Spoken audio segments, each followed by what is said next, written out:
Donc, nous sommes réunis ce soir avec Jean-Paul Cruz euh, pour parler d'un objet extraordinaire dans tous les sens du terme, qui est son livre Rebelle, sous-titré L'histoire secrète des nouveaux partisans de l'après-mai 68 et de ce qui s'en suivit. Enfin, le sous-titre varie. Sur le tome 1, c'est l'histoire secrète des Mao de la gauche prolétarienne. Alors, un objet extraordinaire, déjà par son volume, puisque, alors attention, parce que je ne sais pas si je suis assez costaud, voilà l'objet. Il y a 1277 pages, sauf erreur. Quelqu'un disait que ça pesait 1,5 kg, je n'ai pas été vérifié, mais c'est un ouvrage tout à fait considérable de par son volume. S'il avait été édité dans un autre format, je ne sais pas combien de pages ça aurait fait, mais probablement davantage encore que ce que nous avons ici. Si ça se présente sous cette forme, mais ça, je pense que peut-être que Jean-Paul Cruz nous en dira un mot tout à l'heure, c'est parce que il a eu des difficultés à pouvoir faire éditer ce livre, on va dire, dans des circuits commerciaux plus classiques. Néanmoins, mais on le redira à la fin, il est disponible bien évidemment en écrivant à l'auteur, et il est disponible à ma connaissance à Paris à la librairie Résistance. Alors, ce livre Rebelle raconte une épopée. Bon, déjà, son sous-titre le montre assez bien. Cette épopée, on l'a compris, c'est celle des maoïstes et plus particulièrement, évidemment, celle qu'a vécu son auteur à travers cette aventure, et en particulier l'aventure de la gauche prolétarienne.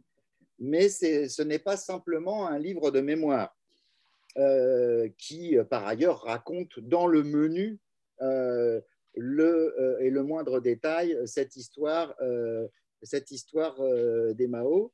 C'est aussi un livre d'analyse historique, géopolitique, et un livre de sciences politiques et un livre de réflexion philosophique.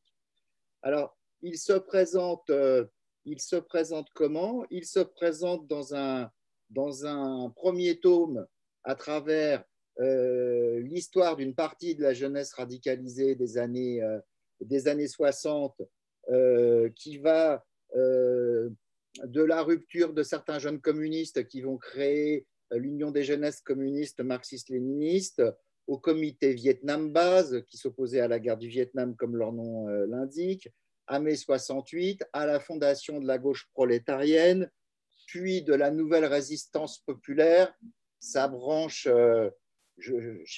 j'allais dire armée, le mot est très excessif, on va dire vouée aux actions d'éclat, et jusqu'à des luttes en province comme celle des paysans de Loire-Atlantique.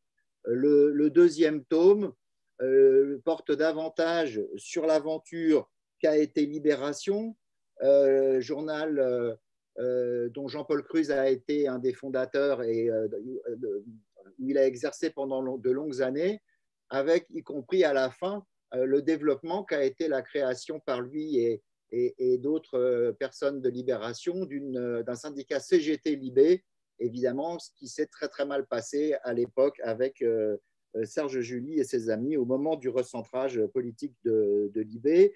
Et puis ça évoque des épisodes plus récents que certains dont je fais partie ont connu, comme ce qu'on a appelé les affaires de Rouge-Brun, c'est-à-dire une époque dans les années 90 où une fraction du Parti communiste était supposée chercher à tisser des alliances avec l'extrême droite, jusqu'aux luttes là que j'ai connues de très très près, puisque nous avons eu un passé commun avec Jean-Paul Cruz à ce moment-là, et aussi Jean-Paul, notre modérateur d'ailleurs, sur toute la séquence sur les luttes à Aubervilliers, qui étaient des luttes d'organisation de couches populaires pour le droit au logement en particulier, mais pas que. Alors, ce livre Rebelle, c'est aussi je pense qu'il faut bien en prendre à la mesure, me semble-t-il, une œuvre littéraire en tant que telle. C'est-à-dire que c'est écrit dans un style qui est à la fois très beau, très vif, très original, et qui se caractérise d'une part par sa capacité à faire des portraits particulièrement chaleureux et vivants d'un certain nombre de personnages, alors pas toujours chaleureux, mais la plupart du temps aussi, d'un certain nombre de personnages. Certains sont célèbres, puisque certains étaient des figures qui ont jalonné cette histoire du mouvement Mao et les suites. D'autres sont des inconnus, ce sont des militants, ce sont des personnes qui ont croisé le chemin de l'auteur et dont il dresse des portraits très vifs et très empathiques. Cette empathie, je pense que c'est un point à souligner. Moi, j'ai pu moi-même le constater parce que Jean-Paul Cruz n'est pas seulement un journaliste et un auteur qui a écrit de nombreux autres ouvrages sur d'autres sujets, hein, bien évidemment. C'est aussi un homme de terrain, un militant et un homme d'action. Et pour l'avoir vu à l'œuvre, je peux en attester. Et dans ce sens, il se distingue de beaucoup d'autres intellectuels, y compris des intellectuels se réclamant d'idéaux révolutionnaires. Alors, le livre est parcouru par un procédé qu'on pourrait appeler des scolies ou des digressions, c'est-à-dire que à chaque fois que l'avancée du récit de l'épopée des Mao et des suites s'y prête, l'auteur va développer des points contingents, y compris dans des développements historiques. Alors, quand je parlais de portraits, il y a aussi des portraits qui sont des portraits de personnages ayant joué des rôles significatifs dans le mouvement ouvrier. Il y a des passages extrêmement réussis sur le Parti communiste dans le Nord. Il y a des passages très réussis sur des figures comme Auguste Lecoeur, par exemple. Bon, je ne rentre pas dans le détail parce que d'abord, je n'ai pas le temps. Parce que ça va bouffer toute la place pour le débat, et puis d'autre part parce que le livre est tellement dense et tellement riche dans les quasiment 1300 pages de développement qu'il y en a à foison des choses comme ça. Alors, avec sur la forme deux regrets, je pense que l'auteur aurait pu éviter l'abus du gras et des choses grasses est souligné parce qu'il y en a tellement qu'au bout d'un moment, ça, je dirais que ça nuit un peu à l'effet visuel. La deuxième chose, je sais que c'est compliqué, ça aurait mérité un index et peut-être un sommaire détaillé vu la richesse des éléments qui sont abordés. Alors, l'adage dit Mao un jour, Mao toujours. Je ne sais pas ce qu'en pense Jean-Paul Cruz. Je ne suis pas un spécialiste du maoïsme, loin s'en faut, mais je le ressens plutôt comme denguiste, pour prendre des références après la mort de Mao, et je le perçois principalement comme pro-chinois. Et dans ce sens-là, je pense qu'on peut dire que pro-chinois, il l'est toujours, évidemment, ce qui le distingue bien évidemment de toute une série de personnages peu recommandables qui sont d'anciens dirigeants, en particulier de la gauche prolétarienne, qui se sont intégrés, comme chacun le sait, dans le système politique et médiatique. Donc je disais pro-chinois et je dirais aussi patriote. Et je pense que ça, c'est ce qui ressort de manière très très importante et très significative de l'ouvrage. Et ce que j'ai retenu, je reparcourais tout à l'heure la vaste conclusion avec un sous-chapitre qui s'appelle Nos erreurs. Et il y avait la mention d'avoir été dans une attaque trop frontale vis-à-vis de Gaulle voilà, à la fin du régime gaulliste et avec les gaullistes dans ce qui en a suivi. C'est un point de vue qui se discute, évidemment qui pose des problèmes de grande envergure, puisqu'on fêtait récemment, nous avons organisé un colloque avec le militant à ce sujet, l'anniversaire du congrès de Tours. Quid de la fondation d'un parti communiste comme le Parti communiste français de 1920 sur la base du refus d'une guerre impérialiste et de l'internationalisme. Donc ce point de vue est mis en débat et on est là pour ça, en particulier ce soir. Il inclut, et là je le regrette, une argumentation polémique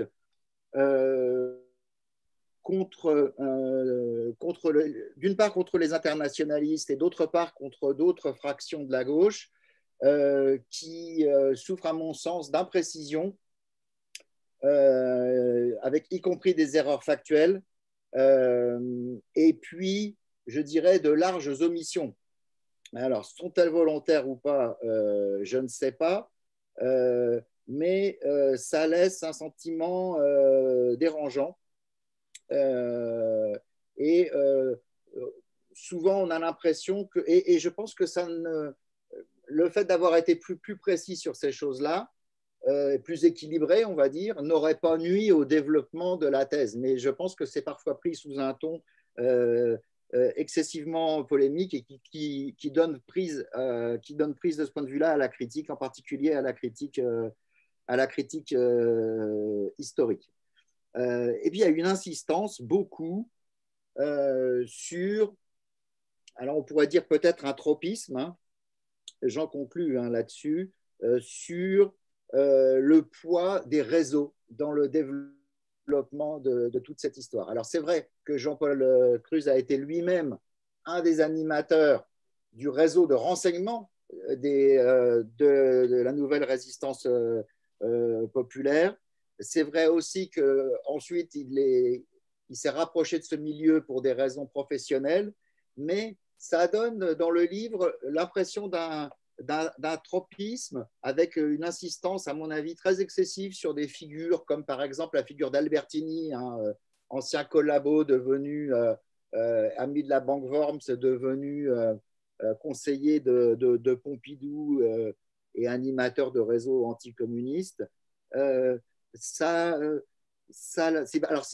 passionnant à lire, mais ça laisse un peu une inquiétude ou une amertume ou quelque chose qui serait dire, mais et surtout du point de vue d'un maoïste, et les masses là-dedans, où sont-elles, au-delà de la figure de tous les personnages qui sont dépeints. J'en ai fini, je te passe la parole, Jean-Paul. Merci Raymond, brillante critique d'un bout à l'autre. Je te remercie infiniment, tu l'as vraiment bien lu. Alors, ce que je voudrais dire pour commencer, et puis je souhaite être interrompu si je suis trop long ou si je ne suis pas clair, soit par toi Raymond ou par qui veut. Je ne me vexe pas si on m'interrompt, au contraire, je trouve ça bon. Pour commencer, ce que je veux dire, c'est que j'ai eu beaucoup d'ambition en faisant ce livre, et en particulier, j'ai eu l'ambition peut-être un peu folle, peut-être un peu orgueilleuse, mais enfin, il faut avoir des ambitions dans la vie, de faire une remise en perspective de l'époque, c'est-à-dire des 50 années passées qui correspondent à 50 années de ma vie, entre l'âge de, disons, 18 ans et puis aujourd'hui où j'ai 72 ans, et qui sont en gros le demi-siècle qui suit mai 68, même si le bouquin commence en fait en 67, mais en fait ça revient un peu au même, et il va jusqu'à 2020, donc jusqu'au Gilet jaune. Et parce que je pense et je ressens profondément, et j'ai ressenti profondément pendant une grande partie de ces années, un malentendu profond là-dessus, qui n'est pas facile à régler, mais que je veux entreprendre de régler, en tout cas je veux entreprendre d'en débattre. Et le malentendu, c'est que beaucoup de gens autour de nous, peut-être une partie des gens, des amis là, qui sont là et avec qui nous allons discuter, ont une impression, moi je dirais, très européocentrée ou franco-centrée de la période, et du même coup, une impression très pessimiste. Parce que l'analyse que pour ma part je fais, c'est que cette période, la période 1968-2020, enfin bon, jusqu'à aujourd'hui, si on la regarde d'un point de vue mondial, c'est une période de progrès formidable, c'est-à-dire de progrès à la fois des luttes de conquête et également de progrès technologique, de progrès social, enfin de progrès dans de très nombreux domaines, espérance de vie, enfin tout ce qu'on veut. Je le détaille un peu dans le bouquin. Alors que si on regarde les choses dans les œillères un peu de la France ou dans les œillères de l'Europe, on est tenté d'avoir une vision beaucoup plus négative, beaucoup plus pessimiste, voire dans certains cas dépressive. Je ne parle pas pour les gens qui sont ici, dont je ne pense pas que beaucoup aient une vision dépressive, mais autour de moi, c'est quelque chose que je ressens profondément. Et donc, ce que j'ai voulu faire, c'est essayer de montrer d'abord ce qui se passe en 68, en se décalant délibérément dans l'espace d'abord, c'est-à-dire en ne prenant pas mai 68 uniquement, même si j'en parle abondamment, sous l'angle français, c'est-à-dire les barricades, le quartier latin, Renault-Flin, enfin les grèves, la grande grève, tout ce qu'on veut, la crise politique, enfin tout ça, mais en le prenant à un niveau mondial. Et pour ça, je me suis livré à des recherches et j'ai fait des découvertes, y compris moi qui pensais en connaître un bout sur le sujet, j'ai fait des découvertes qui m'ont véritablement estomaqué et que j'essaye de faire partager aux lecteurs. Et donc, je vais en parler un petit peu. 68, pour moi, ça commence dans le monde à la fin du mois de janvier 68, donc ce qui pour nous est l'hiver, mais qui, par exemple, en Asie, c'est au moment du printemps lunaire du Tet vietnamien de 68, où se déclenche la fameuse offensive du Tet au Vietnam. Alors ça, c'est connu. Ça, c'est donc dans les derniers jours de janvier 68 et les premiers jours de février. Et si on prend simplement des repères chronologiques, on a ça en janvier-février. Ensuite, en mars, le 20 mars précisément, on a un événement très important au Moyen-Orient qui est la bataille de Karameh sur le Jourdain, qui est la première grande bataille de résistance du Fatah, le mouvement de Yasser Arafat, attaqué par l'armée israélienne qui est harcelée par la guérilla et qui a franchi le Jourdain, qui a envahi la Jordanie, enfin une partie de la Jordanie, et qui attaque le village de Karameh, et où les fédéines palestiniens, qui sont très peu nombreux et qui sont des jeunes qui n'ont pas beaucoup d'expérience militaire, décident de ne pas se disperser, de ne pas fuir, mais au contraire d'affronter les chars israéliens et leur inflige des pertes extrêmement sévères, à la suite de quoi l'armée israélienne, qui s'attendait à ce que les guérilleros se dispersent dans son avancée, doit repartir avec des pertes lourdes. Et donc ça, c'est le 20 mars 68, donc janvier, l'offensive du Tet, 20 mars, Karameh, qui n'est pas la naissance de la question palestinienne, mais qui est quand même la renaissance de la question palestinienne, qui va avoir une influence énorme dans le monde arabe, puisque Fatah, le mouvement de Yasser Arafat, qui représente quelques centaines de militants à l'époque, va perdre un tiers de ses militants qui sont tués sur place ou qui sont blessés gravement, etc. Enfin, un tiers de pertes, mais va recruter des dizaines de milliers de partisans, de jeunes arabes de tous les pays arabes qui affluent vers la Palestine ou qui manifestent dans les rues des pays arabes au cri de Karameh, Karameh, Arafat, Fatah, etc. Donc ça, c'est le 20 mars. Et là où je fais un rapprochement qui n'a pas été fait jusqu'ici, à mon avis, c'est de montrer qu'il y a janvier, l'offensive du Tet, 20 mars, il y a Karameh, c'est un peu dans le même monde politique, puisque le Fatah et les Vietnamiens, c'est quelque chose d'assez proche. Et ensuite, il y a le 22 mars à Nanterre, chez nous, dont on oublie de dire très souvent qu'en fait, il vient directement dans la conséquence de l'offensive du Tet, puisque l'offensive du Tet, elle a été accompagnée à Paris en particulier, puisque là, on est en France, donc avec Nanterre, par des actions très offensives et très vigoureuses sur le Vietnam, qui de fil en aiguille vont entraîner une répression, l'arrestation d'étudiants de Nanterre, l'occupation de la tour administrative le 22 mars et toute la suite. Donc, on a une chaîne d'événements d'événements mondiaux qui est 68. Et après, contrairement à ce qui est souvent écrit, on n'a pas du tout un reflux, un écroulement de tout ça. On a un reflux et un écroulement dans certaines parties du monde, oui, et en particulier en Europe et en particulier en France.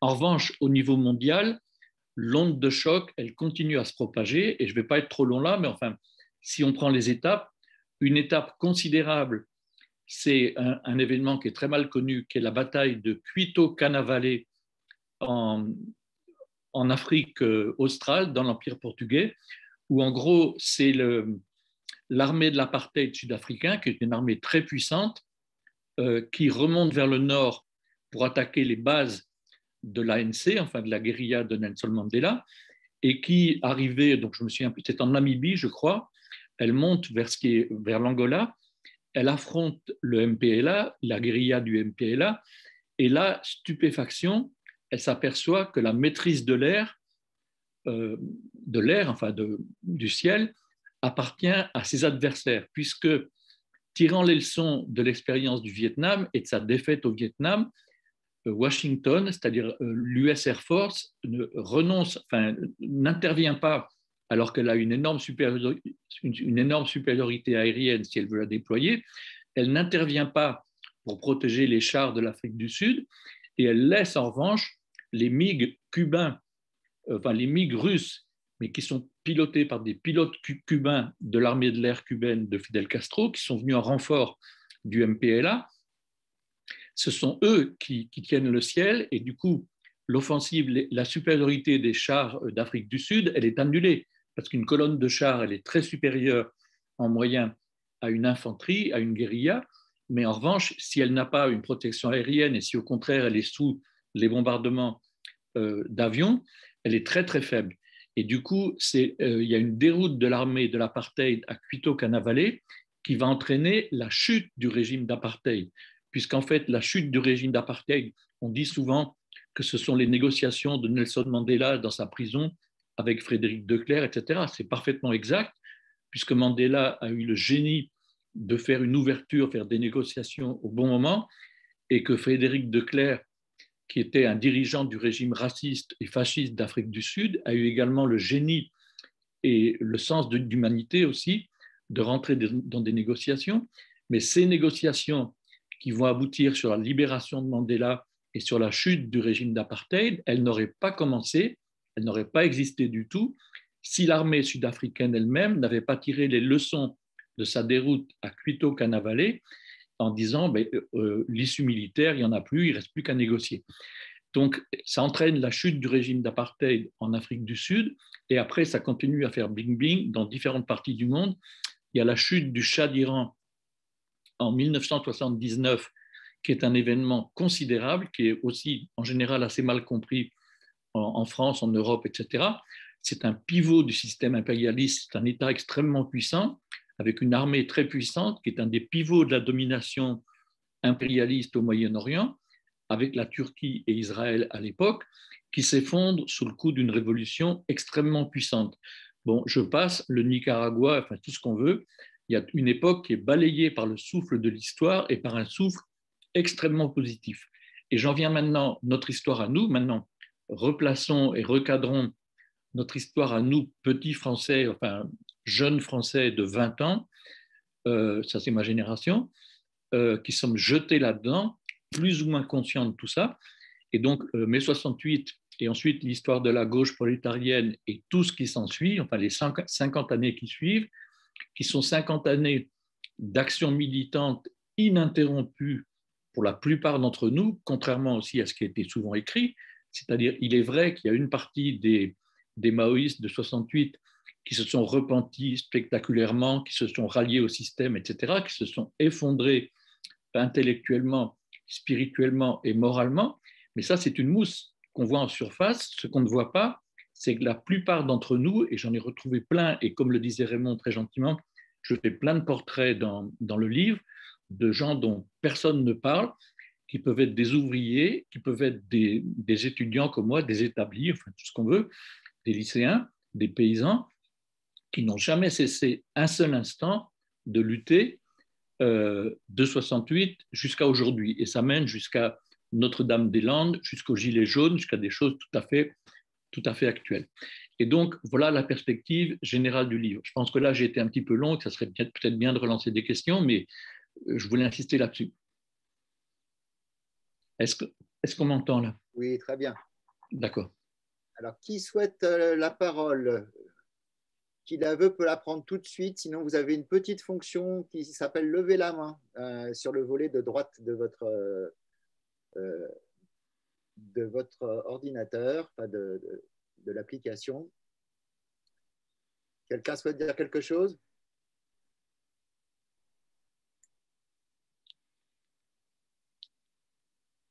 Vous ne battez pas? On n'est pas chez le psy, hein, vous pouvez y aller. Hein. Bon, moi, je vais t'interroger, puis j'espère que ça va donner le temps aux gens de se préparer. Est-ce que tu peux donner des éléments peut-être plus... parce que la plupart des camarades, évidemment, qui nous écoutent ce soir n'ont pas eu l'occasion encore de lire le livre. J'espère que c'est très provisoire. Tout à fait. On y travaille. Est-ce que tu peux nous dire quelques mots sur les raisons de cet engagement et te concernant, pourquoi cet engagement, d'une part, du côté du maoïsme et d'autre part, plus spécifiquement du côté de la gauche prolétarienne, parce qu'à l'époque, il y avait d'autres mouvements maoïstes en France, même s'ils étaient moins connus. Mais... Bien sûr. Alors, j'y réponds avec plaisir. Dans le bouquin, j'en parle longuement, peut-être trop longuement, parce que c'est toujours un peu difficile quand on parle de soi. Y compris, j'ai tout un chapitre sur l'histoire de ma famille, en remontant au travers des générations, puisque, en gros, mon histoire à moi, elle s'inscrit dans une lignée, dans une très longue lignée, c'est-à-dire dans des familles de tradition chrétienne, très chrétienne, pas chrétienne vaguement, etc. Mais ma famille, en particulier du côté paternel, il y a de nombreux pasteurs protestants. Ça remonte dans le temps à un évêque luthérien, puisque chez les luthériens, il y a des évêques qui sont mariés, donc qui engendrent, qui font lignée, du Schleswig-Holstein, donc au nord de la Prusse et à la limite du Danemark, immigré ensuite à Bordeaux. Et pour une autre partie de ma famille, qui sont en fait les Peugeot, qui sont les Banzais et les Peugeot, pareil, c'est une très longue lignée d'industriels chrétiens, protestants, et tout ça étant également très patriote, comme l'a dit Raymond très justement, puisque ça amène à l'histoire de mes grands-pères, de mes deux grands-pères et de mon père, puisque mes deux grands-pères que j'ai bien connus, qui sont morts évidemment maintenant, ont tous deux combattu pendant la guerre de 14. Alors ça m'amènera, je ne vais pas le faire maintenant, mais à revenir sur un des points que Raymond a évoqué, sur l'histoire de la fondation du Parti communiste, du contexte de la guerre de 14, l'internationalisme et compagnie. Donc mes deux grands-pères, mon grand-père maternel, Paul Banzet, qui est devenu ensuite chirurgien, qui était étudiant en médecine, mais qui après a fait une grande carrière de chirurgien, le père de ma mère, il a été un des premiers aviateurs de l'armée française à l'époque de Guynemer. Enfin, vous connaissez un peu ces histoires. L'aviation commence, les types sont dans des tout petits avions qui sont en bois et en toile. Ils sont à l'air, ils sont dans une espèce de baquet, ils ont le buste qui sort. Ils sont deux, un pilote et un navigateur qui est derrière lui. Et celui qui est derrière, il n'est pas seulement navigateur, il est protecteur et il est muni d'un fusil, un fusil comme avaient les mecs dans les tranchées, enfin les fusils de l'époque, c'est même pas une arme automatique, c'est un fusil, parce que s'ils croisent un avion allemand dans le ciel, c'est assez rare parce qu'il y a peu d'avions encore à ce moment-là, il faut pouvoir se battre et il faut donc sortir le fusil pour tirer, tandis que l'Allemand qui est en face, la même chose, va essayer de tirer. Donc ça, c'est les duels aériens de l'époque de Guynemer. C'est mon grand-père maternel. Et ensuite, la génération d'après, c'est mon père. Alors, j'en parle très longuement, je ne veux pas être très long là ici, mais mon père, c'est un héros extraordinaire de la Deuxième Guerre mondiale, c'est-à-dire c'est un jeune homme, un jeune bourgeois chrétien bordelais qui décide d'aller rejoindre De Gaulle, enfin les forces alliées qui ont débarqué en Afrique du Nord, donc on est en 1943, qui franchit les Pyrénées à pied avec... sur des sentiers de contrebande basques, d'ailleurs avec des équipes de communistes, c'est ça qui est marrant parce que c'est des bourgeois bordelais, mais mon grand-père paternel donne de l'argent, qui est un bourgeois bordelais, tout ce qu'il y a plus bourgeois, mais il donne de l'argent à des passeurs communistes basques qui maîtrisent les filières pour aller rejoindre les troupes de Gaulle au Maghreb. Mon père passe comme ça. Il est fait prisonnier par les franquistes au camp de Miranda, qui se trouve derrière la frontière, où pas mal de jeunes Français se font choper. Ensuite, il parvient à en sortir. Il fait une formation de parachutiste. C'est les premiers régiments de parachutistes de l'armée française. C'était tout nouveau au moment de la Deuxième Guerre mondiale, la fonction de parachutiste de guerre, quoi. Donc, il apprend le saut en parachute, il apprend les techniques de commando et il est affecté au BCRA. Ça rejoint les remarques de Raymond sur l'importance que j'attache aux questions des réseaux, enfin de la guerre secrète, du renseignement et tout ça. Ce que je peux dire, ça me vient de famille, puisqu'il est affecté au BCRA, qui sont les services de renseignement du colonel Passy, auprès de Gaulle, et qui, comme tout service de renseignement, ont une branche action, c'est-à-dire ils ont une partie renseignement et ils ont une partie action secrète, c'est-à-dire justement parachutiste, etc. Et mon père est parachuté aux portes du Vercors, donc en juillet 1944, en fait dans la Drôme, sur un petit terrain qui est juste à côté de Dieu-le-Fit, et il est envoyé pour encadrer des maquisards, qui sont les maquisards du Vercors, au moment même où les Allemands ont déployé leur grande offensive sur le Vercors. Et donc, il parvient à joindre des jeunes maquisards, à les former un peu militairement, etc.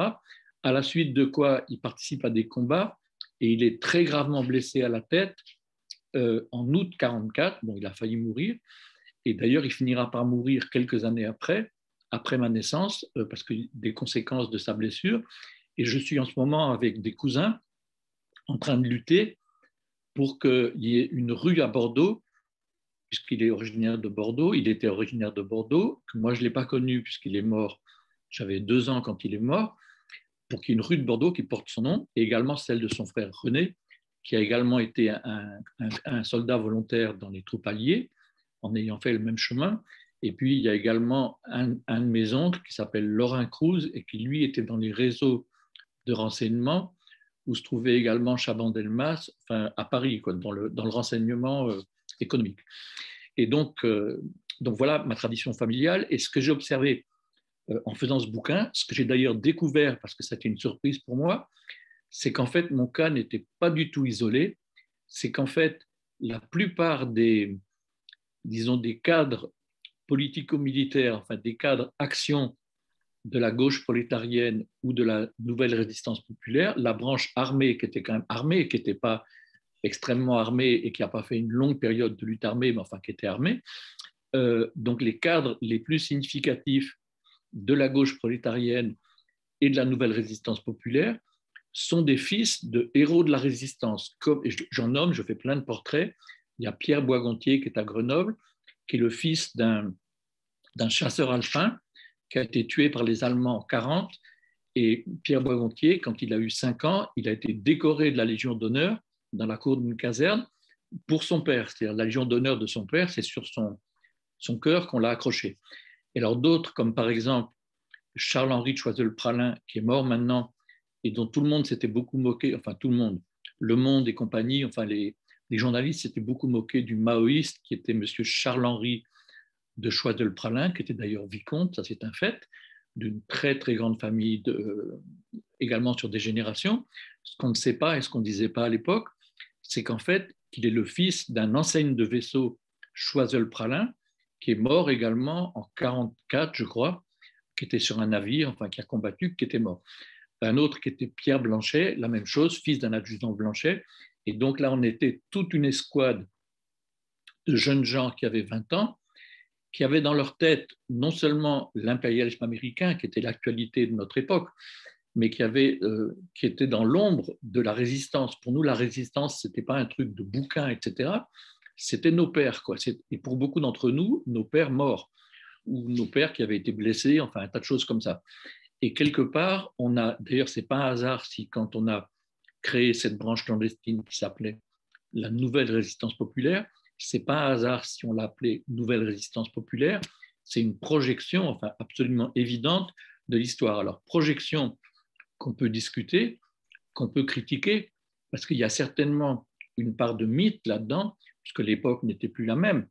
Mais je crois qu'on est tous conscients aujourd'hui que cette ombre de la résistance, ben, elle ne s'est pas effacée complètement. Le programme du Conseil national de la résistance, donc la création de la sécurité sociale, d'EDF, les nationalisations, enfin tout le reste, tout ça, c'est aussi quand même la suite directe des maquis du Vercors, enfin tout le reste. Bon, c'est connu, je pense. Là aussi, il peut y avoir discussion, mais cette histoire est connue. Donc, j'insiste beaucoup là-dessus et j'en parle beaucoup dans le bouquin. Et je parle aussi beaucoup de mon père. D'ailleurs, je montre une photo en particulier. Il y a pas mal de photos dans le livre et de documents. J'ai récupéré à la fin de ma vie, des mains de ma mère, un petit carton à pâtisserie. Vous voyez les mêmes cartons quand on va chez le pâtissier acheter quelque chose. Il y a des petits cartons avec une ficelle qu'elle avait gardé depuis 40 ans, dans lequel il y avait les papiers militaires de mon père qu'il avait laissé à celle qui allait devenir sa veuve pour qu'elle les garde. Il y avait ces faux papiers de l'époque où il a été parachuté, parce que bien sûr, parachuté par le BCRA, c'est sous une fausse identité, où on voit donc sa photo, c'est bien lui, mais avec un faux nom qui était Chaulieu. Et puis, quand il est décoré de la Légion d'honneur, le colonel FFI qui fait le rapport décrit les combats auxquels il a participé et atteste qu'il y a bien identité de personne entre Chaulieu, qui est le faux nom, et Hubert Cruz, qui est le vrai nom. Donc voilà mon histoire et voilà l'histoire, je pense, plus largement de toute une partie de ma génération, alors qui n'est pas toute ma génération, mais qui est toute une partie. Je ne peux pas être plus long que ça là-dessus pour le moment, mais j'en parle abondamment. Et c'est ce qui explique que, étant quand même originaire d'une famille de la grande bourgeoisie, hein, c'est mon cas, ce n'est pas la petite bourgeoisie ou la moyenne bourgeoisie, c'est les grandes dynasties bourgeoises. C'est ce qu'on appelle la HSP, hein, la haute société protestante. Donc, c'est des grandes familles. Si je parle de Peugeot, ce n'est pas la peine de faire un dessin. Les Crous de Bordeaux, c'est moins connu, mais c'est une très grande famille historiquement du vin, très grande au sens objectif du terme, matériel, capitaliste du terme. Et on ne comprendrait pas comment on a été aussi nombreux de fils de grandes familles à s'engager d'une façon tout à fait radicale dans la lutte anti-impérialiste et à s'y engager pour notre vie entière. Moi, j'ai 72 ans et je suis toujours aussi engagé. On ne peut pas le comprendre si on n'est pas, si on n'est pas dans cette perspective, si on ne voit pas le mouvement de l'histoire et si on ne voit pas que derrière tout ça, il y a une tradition dont nous sommes les porteurs, dont nous avons hérité et que nous essayons de transmettre avec plus ou moins de difficultés aux générations qui suivent. Moi, je pense à mes enfants, à mes petits-enfants, et c'est en partie le but de ce bouquin. Donc voilà, je ne peux pas être plus long sur ce point-là. D'autres questions peut-être?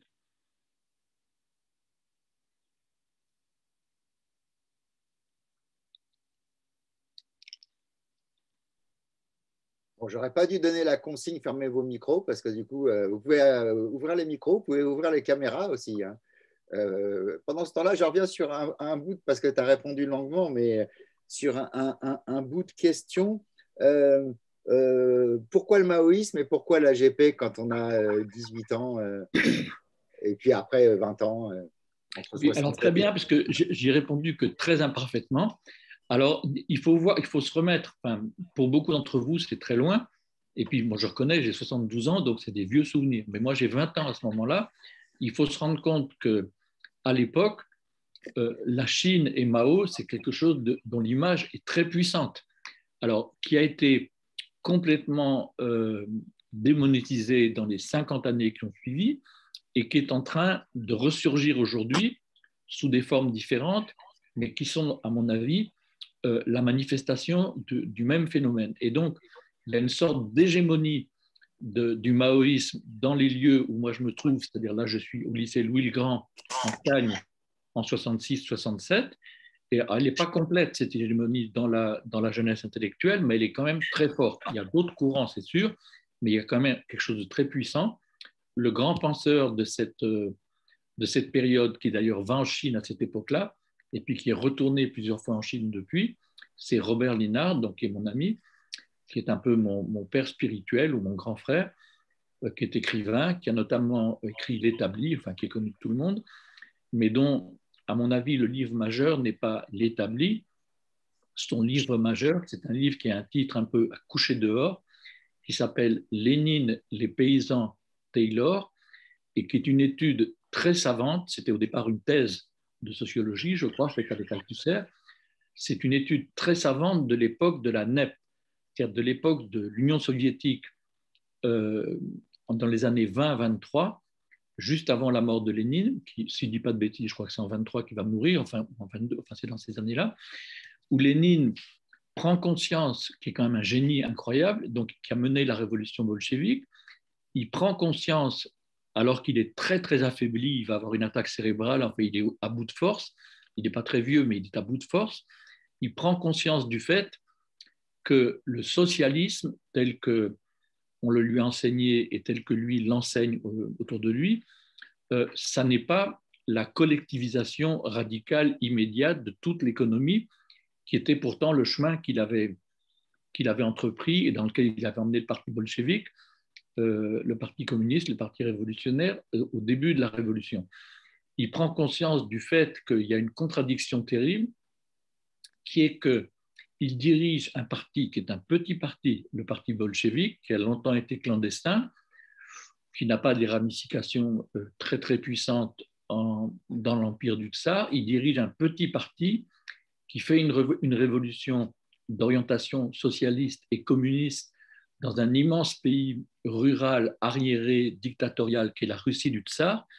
Et il prend conscience que si ce parti, une fois au pouvoir et exerçant la dictature du prolétariat, selon les canons du marxisme-léninisme, si ce parti n'a pas l'intelligence et la possibilité acrobatique d'entreprendre une nouvelle politique économique, c'est-à-dire une sorte d'ouverture aux forces capitalistes, bourgeoises, etc., eh ben, la révolution ne pourra pas l'emporter. Je schématise, hein, je le développe beaucoup plus longuement, c'est assez complexe comme question. Robert le développe d'une façon très, très brillante et très précise et très abondante dans le bouquin dont j'ai parlé. Et j'en parle parce que je reviens sur la question du maoïsme, parce que le point sur lequel j'avance, moi, dans le bouquin, y compris sur lequel je prétends avancer par rapport aux thèses de Robert Linhart qui sont avant moi et qui sont bien supérieures à mon niveau de réflexion, je prétends avancer, alors tout à fait en accord avec lui, d'ailleurs parce qu'on en parle beaucoup. On considère, lui et moi, que, tu as parlé de Deng Xiaoping tout à l'heure, Raymond, que la Chine actuelle ou la Chine de Deng Xiaoping et celle de Xi Jinping aujourd'hui, bon, c'est la même, que beaucoup d'observateurs disent « Ah oui, mais c'est du capitalisme sous marque communiste et tout ça ». Nous, on considère que c'est la reprise de l'idée léniniste de la NEP, c'est-à-dire c'est un parti communiste puissant qui est au pouvoir, qui est parvenu au pouvoir après une lutte terrible dans un pays très arriéré économiquement, industriel, enfin un pays rural extrêmement pauvre, encore plus pauvre que la Russie, du Tsar, et qui veut développer une industrie, qui veut développer une économie moderne, tout en conservant son objectif de construction du socialisme et de marche vers le communisme. Et donc la thèse que je développe aussi puissamment que je peux, c'est que la NEP telle que Lénine l'avait conçue dans les années 20 n'était pas réalisable dans le rapport de force géopolitique mondial de l'époque, c'est-à-dire l'URSS était beaucoup trop encerclée par les forces hostiles et contrainte à la guerre civile, à un durcissement, etc., pour pouvoir le faire. Et par contre, après l'offensive du Tet et la grande bascule de 68 dans le monde, où les mouvements de libération portent un coup terrible à l'impérialisme, donc après une défaite stratégique très forte du camp impérialiste en 68 et les années suivantes, une NEP chinoise est possible parce que le rapport de force est bien supérieur. Et je pense, alors là-dessus, c'est certainement un point de désaccord, Raymond, avec toi et puis avec d'autres amis, dont on pourrait discuter très longuement, mais c'est un sujet passionnant.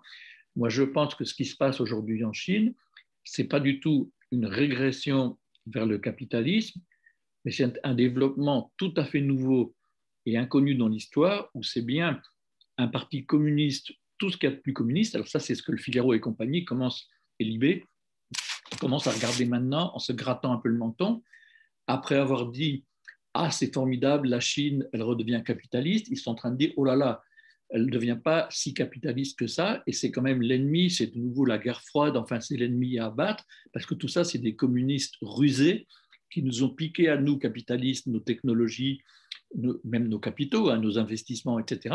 La fameuse phrase de Lénine sur les capitalistes qui vendront, non, c'est le contraire, qui achèteront la corde pour les pendre. Et donc, c'est la métaphore qui revient en disant les salauds, ils nous ont eus, parce que tout ça, ils prennent ce qui est rentable, ce qui est utile et ce qui développe les forces productives dans le mode de production capitaliste, mais ils l'orientent dans un sens socialiste et ils se confrontent au monde capitaliste. Voilà, bref, c'est très compliqué, mais je pense que c'est vraiment un débat passionnant et que c'est profondément notre époque. Et c'est pour ça que, pour finir par une petite flèche, c'est pour ça que j'accepte tout à fait la petite critique ironique et amicale de Raymond tout à l'heure, qui disait que j'étais plus denguiste que maoïste. Je l'accepte, mais je la retourne. Je ne suis pas plus denguiste que maoïste. Je pense que Deng est tout à fait maoïste et qu'en fait, Deng n'est pas du tout le fondateur du tournant de 76, etc. Il applique tout à fait bien et d'une façon très dynamique un tournant que Mao a entrepris avec Chou Enlai dès 68, avec la diplomatie du ping-pong 72, l'invitation de Nixon, etc. Et c'est un virage de très grande envergure qui est que Mao, après avoir en gros eu un premier mouvement historique un peu comparable à ce qui avait été le mouvement historique de Lénine et des bolcheviks dans la première phase de la révolution soviétique, donc un peu une idéologie de la collectivisation radicale, rapide, etc., etc., se rend compte que ce n'est pas la voie à suivre et qu'il faut faire un virage de très grande envergure qui suppose un compromis historique avec l'adversaire à partir du moment où l'adversaire a été battu, c'est-à-dire à partir du moment où le tigre en papier américain s'est cassé les griffes et s'est cassé les dents sur la guerre populaire au Vietnam, il est possible de négocier un compromis avec lui, un compromis mondial, et avec d'ailleurs le capitalisme, et donc d'introduire des éléments de capitalisme en Chine qui vont permettre à la Chine de se développer, de devenir puissante, de développer ses forces productives, enfin son économie, tout ce qu'on veut, de devenir riche et prospère, de sortir encore des millions et des millions de gens de la pauvreté et de montrer que le socialisme, ça n'est pas la collectivisation brutale, immédiate de tout, c'est beaucoup plus complexe. Bon, je ne veux pas être plus long, mais franchement, il y a de quoi réfléchir et discuter. J'ai essayé d'apporter des choses dans le bouquin là-dessus, mais je vous recommande vraiment énormément le livre de Robert Linard, donc son premier livre, Avant l'établi, qui s'appelle Lénine, les paysans Taylor, qui est moins long que le mien, qui est bien supérieur, je pense, dans l'analyse, enfin, qui est vraiment très, très profond sur la NEP et tout ça. J'arrête là-dessus. Le nom du livre.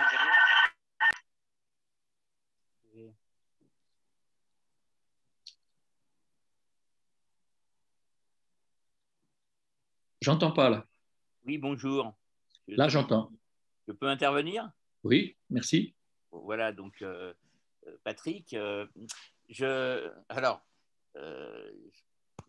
j'interviens parce que comme ça a été extrêmement long au niveau des digressions historiques avant ta période maoïste, alors je dis tout de suite, moi j'étais plutôt sympathisant Mao, j'étais dans le secours rouge, etc. D'abord parce que j'étais très jeune. J'avais 14 ans et demi en 68, hein, ma première manif c'est le 13 mai, et simplement je découvre le mouvement Mao en 69-70 dans mon quartier qui est le Barbès, quoi, hein, et donc où il y avait une implantation des maoïstes, et je vais dans divers groupes, mais dans le secours rouge je les rencontre beaucoup, quoi, et je vais militer avec eux. Donc, en fait, d'abord, une remarque historique, c'est c'est intéressant ce que tu as dit sur les pères résistants. Alors, moi, je viens d'une famille juive et je me suis aperçu aussi qu'il y avait beaucoup de dirigeants ou militants trotskistes ou même maoïstes, hein, à commencer par Ben Yehi, qui sont aussi d'origine juive. Je dis que c'est une deuxième aussi origine parce que les mêmes problèmes se posent pour les jeunes qui ont 15-20 ans. pour les jeunes juifs, parce que simplement, mais qui se pose d'une façon différente. C'est-à-dire qu'il y a une sorte d'impensé de la question de l'Holocauste, et donc, quelque part, on a l'impression, ce qui est une erreur d'ailleurs folle à l'époque, mais on n'a pas le recul nécessaire, que quelque part, on va faire un peu ce que n'ont pas fait nos parents, c'est-à-dire résister. Et je pense que c'est aussi une des raisons de l'engagement à ce moment-là de beaucoup de jeunes juifs. En tout cas, j'ai pu en parler avec un certain nombre au début des années 80, et c'était vraiment l'impression qui sortait de leurs engagements. Mais en fait, ce n'était pas pour ça que je voulais prendre la parole, c'était pour te poser une question précise sur laquelle tu n'as pas encore répondu, c'est-à-dire qu'est-ce qui se passe au moment de 68 et de ton passage à la gauche prolétarienne. C'est-à-dire, pourquoi ? Parce que en ce moment, je m'intéresse beaucoup à cette période très précise de la charnière 68-69, où se constitue la gauche prolétarienne, parce que je pense qu'on est, alors ça va peut-être étonner un certain nombre de gens qui sont ici, dans une même période, c'est-à-dire une période de recomposition politique très forte, suite à l'issue d'un mouvement qui a bouleversé finalement la France, mais comme tu l'as dit assez justement, le monde entier, qui d'ailleurs ne s'ouvre pas en 68, mais suppose qu'elle s'ouvre à la fin de la guerre d'Algérie ou vers 65, etc. Parce qu'il y a le Tché, il y a d'autres, il y a la révolution culturelle, etc. etc. Mais et donc je pense qu'aujourd'hui, avec le mouvement des Gilets jaunes, avec le mouvement de la jeunesse sur le climat, et avec, alors là au-dessus on n'est absolument pas d'accord, parce que j'ai vu des trucs que tu avais écrits sur la question écologique. Bon, je ne suis pas non plus d'accord sur la question du patriotisme, enfin j'ai beaucoup de désaccords avec toi, et par contre je te respecte en tant que militant, mais là où je trouve qu'il y a une chose qui est intéressante, c'est qu'aujourd'hui, nous sommes dans une période où, dans la jeunesse, il y a à la fois un engagement d'activistes comme en 68, avec une recherche de théorie. Alors pour moi, c'est du côté de l'écologie populaire, anticapitaliste, etc. À l'époque, c'était le maoïsme. Toi, ça va être encore autre chose aujourd'hui. Mais ce qui est sûr, c'est que beaucoup de jeunes se posent, s'engagent et cherchent la connexion avec une orientation idéologique et politique. Et ce qui m'intéresse dans l'histoire de la naissance de l'AGP, c'est qu'après 68, il y a une division entre une très grande partie de l'Union des jeunesses communistes marxistes-léninistes, le JCML, et une petite fraction de dirigeants, d'ailleurs, plutôt, de cadres, et donc la grande majorité pense se réfugier dans le livre, c'est-à-dire, bon, on va appliquer que faire. Donc, ils rejoignent souvent le Parti communiste marxiste-léniniste, etc. Et une petite partie, une très petite partie, une quarantaine de personnes, si je crois au début, se réunissent à Paris en octobre 69 et décident de fonder l'AGP, mais avec comme perspective de fusionner avec les éléments notamment du 22 mars, mais pas seulement, enfin, avec les activistes qui sont issus de mai 68 et qui ne croient, eux, pas du tout au maoïsme, qui s'en foutent, mais qui par leur pratique, vont se rapprocher de l'AGP, et ça va donner notamment cette sorte de fusion à travers Flins un an après, quoi. Et donc, c'est ça la question, c'est comment ce groupe se dégage-t-il à l'intérieur de l'UJCML pour finalement essayer de construire une orientation en rupture avec tous les gens qui pensent qu'il faut se réfugier dans la reproduction des théories léninistes classiques. Voilà. Alors, je te réponds direct. J'approuve tout à fait plusieurs points dans ce que tu viens de dire.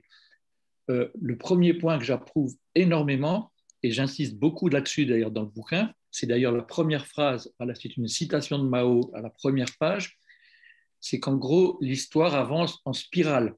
C'est la dialectique, ça avance en spirale. Je ne dessine pas une spirale, mais tout le monde comprend ça.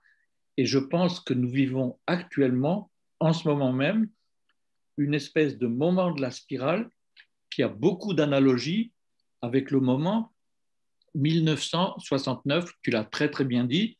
Moi, je trouve que ce constat est évident, c'est-à-dire c'est une bascule. Et tu vois, l'idée d'une spirale, ça repasse au même point, mais ce n'est pas le même point, c'est-à-dire qu'entre-temps, ça a bougé. Bon, premier point. Deuxième point, et puis après, je vais aller à un troisième. Deuxième point, très vite, concernant les jeunes juifs de l'époque, juste un mot, parce que ce n'est pas souvent dit, et je tiens à le dire là, c'est que Robert Linhart, dont tout le monde connaît le nom, dont beaucoup de gens savent qu'il est d'origine juive polonaise, dont beaucoup de gens savent aussi qu'il a eu des très graves problèmes de santé et psychiques. Enfin, l'histoire est connue, enfin, est assez connue en gros, mais à mon avis, cette histoire, elle n'est pas complète parce qu'elle n'est pas pensée jusqu'au bout. Robert Linhart, c'est d'abord un petit bébé, comment dire, un embryon qui arrive dans le ventre de sa mère avant l'accouchement, dans la clandestinité d'une famille juive polonaise qui s'est réfugiée dans la région de Nice et qui vit dans la peur de la Gestapo et puis de l'armée italienne aussi, comme c'est Nice. Et donc, au moment où, enfin, avant sa naissance, il est dans le stress. C'est un truc un peu de psychanalyse ou de médecine que je dis, mais j'en ai beaucoup parlé avec lui et ça me paraît une chose évidente. L'embryon, il est dans un stress terrible qui est la peur de la Gestapo quand on est une famille juive qui se cache. Et la fragilité psychique qui va être celle de Robert dans sa vie, avec plusieurs crises, avec pas mal de choses, etc., elle a une racine et elle est là. C'est-à-dire que Robert, lui aussi, c'est un enfant de la guerre, mais c'est un enfant de la guerre sous l'angle de jeunes juifs persécutés. Enfin, pas lui, parce que lui, il va naître, mais sa famille est persécutée, elle est en fuite, elle se cache, et sa mère est enceinte jusqu'aux yeux en se cachant. Bon, je ne veux pas être plus long là-dessus. Et ensuite, le troisième point, où je ne veux pas fuir, mais dans le bouquin, j'en parle tout à fait en détail, la naissance de la gauche prolétarienne. Donc, je l'ai vécu personnellement et directement, puisque ce n'est même pas 40. Tu vois, tu évoques 40, ce n'est pas faux. Mais la première réunion historique, si tu veux, qui est la naissance de la gauche prolétarienne, j'y suis, donc je peux en parler. Elle se passe rue Lacépède à Paris, à 2 pas de l'école normale de la rue d'Ulm, dans l'appartement des frères Rollin, enfin Olivier et Jean Rollin, qui est l'appartement des parents Rollin. Comme moi, je suis un copain d'Olivier Rollin, bon, je connais très bien les parents Rollin, je connais cet appartement. On est 12. Alors, sur 12, peut-être que mon chiffre 12, il est un peu faux, parce que 12 étant un chiffre un peu symbolique, magique, etc., peut-être que je schématise, mais en tout cas, on n'est pas nombreux. Vous étiez 20 à peu près. Écoute, on peut discuter, mais en tout cas, il y a Benny Lévy, c'est sûr, il y a Ma Pomme, c'est sûr, il y a Olivier Rollin, c'est sûr, il y a un certain nombre d'autres que je ne vais pas énumérer là, mais dans le bouquin, je le dis.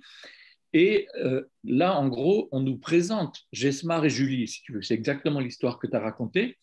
C'est-à-dire que c'est Benny Lévy qui est un peu le maître de cérémonie, si tu veux, et qui présente Jesmar et Julie, flanqués d'ailleurs de 2 femmes qui, à l'époque, sont un peu au second plan, mais l'époque n'était pas très...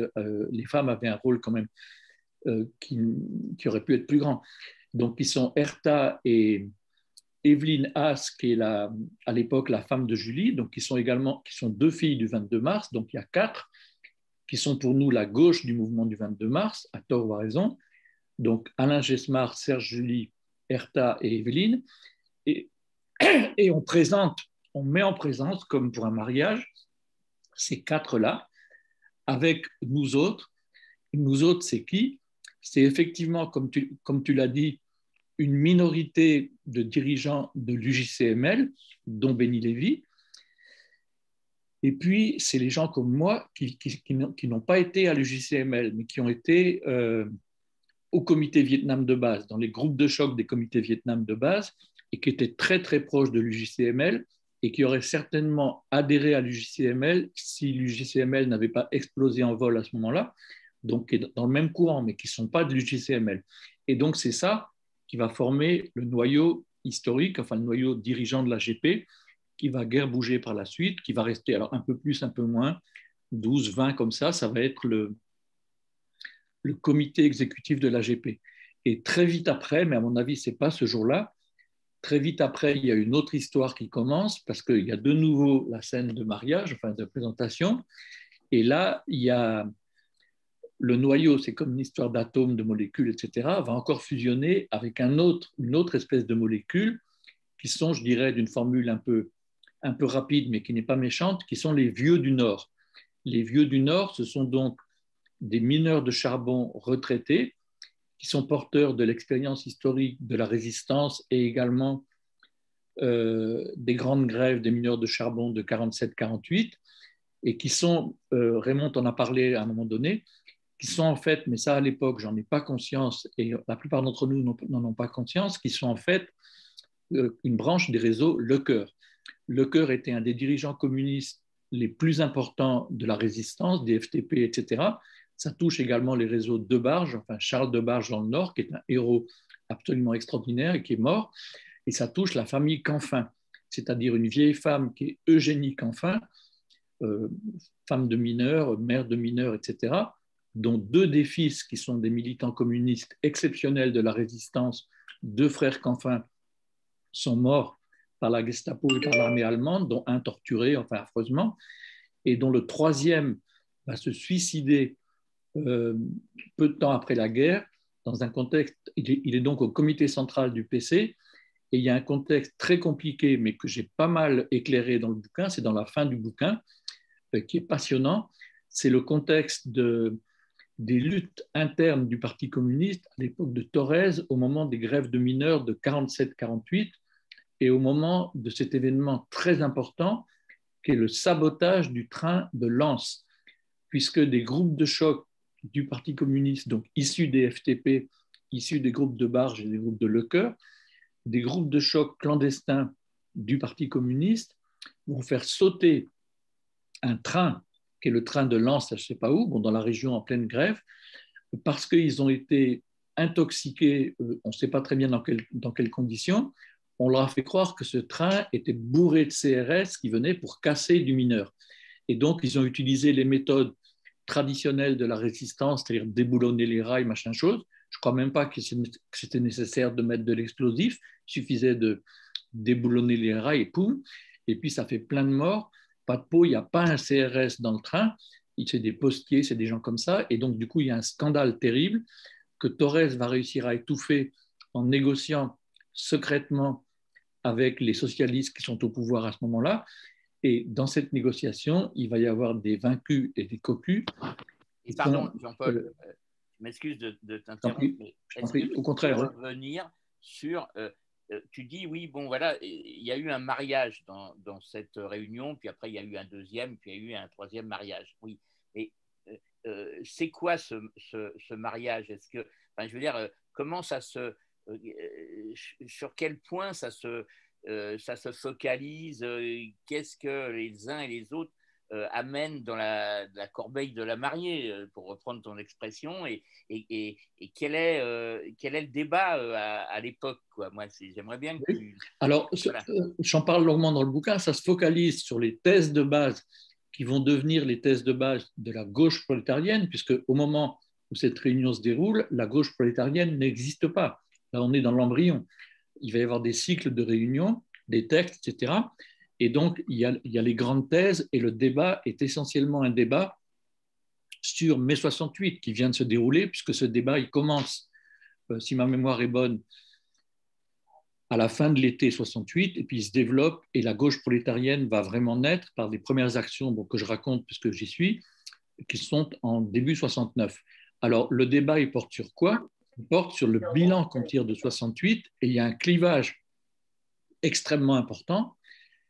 La gauche prolétarienne est d'un côté, et ça va faire sa spécificité, et c'est ce qui la distingue radicalement et des marxistes-léninistes, c'est-à-dire PCMLF et autres, mais également des trotskistes et d'ailleurs d'une grande partie des anarchistes, enfin des autres courants, c'est sur la question du reflux et la question de la défaite. C'est-à-dire en gros, donc Fabia, à qui je dis bonjour, parce qu'on s'est rencontrés, tu te souviens, dans une manif il y a quelque temps, et puis je connais ton histoire. Donc, il y a une théorie qui est très forte à l'époque dans la plupart des groupes trotskistes que Raymond et vous autres, vous connaissez mieux que moi, mais enfin, moi je connais comme adversaire, donc je le reçois un peu, disons, autour de Krivine et tout ça.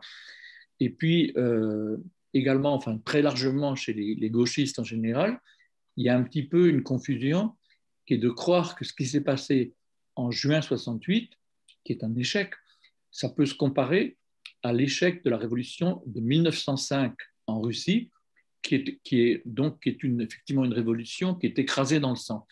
Et donc, c'est un échec terrible qui va demander aux futurs bolcheviks tout un travail pour arriver à en sortir et puis à développer des thèses de combat. Et donc, nous, ce qu'on dit, c'est non, non, non. Il y a eu un échec de mai 68, puisqu'il y a eu l'enchaînement que tout le monde connaît, c'est-à-dire la grève qui a été brisée, les élections, la victoire de la droite aux élections, enfin tout ce qu'on veut, et un certain découragement. Mais cet échec n'est pas du tout comparable, ça c'est la thèse spécifique de la GP naissante, n'est pas du tout comparable à ce que serait un échec comme l'écrasement d'une révolution en 1905, ou si on veut faire une comparaison plus moderne et un peu plus décalée, parce que ça se passe après, si on compare avec ce qui se passe au Chili en 73, donc là on n'en parle pas parce que c'est après, nous on est en 68, 69, et donc il y a des échecs de différentes natures. Ce n'est pas la même chose quand une révolution ou un mouvement est écrasé dans le sang que quand un mouvement est battu parce qu'il a fait des erreurs d'orientation et parce qu'il y a d'autres forces qui ont manœuvré et qui ont fait ci et ça. Donc, ce qui distingue spécifiquement la gauche prolétarienne par rapport à l'ensemble du gauchisme à l'époque, c'est que nous, on s'oppose à l'idée qu'il faudrait passer à la défensive, comme l'a très bien dit Patrick tout à l'heure, se replier dans les livres, faire de la théorie, etc., parce qu'on a été battu. Et donc, nous, la thèse fondamentale, elle est contraire de celle-là, elle est de dire au contraire, il faut s'immerger d'une façon très offensive dans les masses, enfin, notamment dans les usines, puis dans les mouvements populaires, dans tout ça. Et il faut développer des pratiques très offensives, parce qu'en fait, le potentiel de rupture de ce très grand mouvement qu'il y a eu en France en 68, et puis du grand mouvement international qui le porte, ce potentiel n'a pas du tout été brisé. Et donc, notre pari, c'est de dire, et on va d'ailleurs vous le démontrer, et donc on engage à presque, je ne sais pas si j'ai répondu à ta question, Raymond, en tout cas, j'ai essayé d'y répondre, c'est assez important. Les thèses fondamentales de l'AGP, c'est ça, c'est de s'opposer, nous on appelle ça les liquidateurs, et moi je vais revivre un petit peu la même chose quelques années plus tard. En 73, quand après la mort de Pierre Auvernais, la GP va se disloquer, ou plus exactement va être disloquée par Béni Lévy et la plupart des autres dirigeants, sauf Mapom, puisque je suis le seul membre du comité exécutif qui va refuser cette dislocation. C'est un peu le même débat qui recommence. Alors là, c'est le débat dans le contexte de la mort de Pierre Auvernais. Donc, on a perdu un copain qui a été assassiné.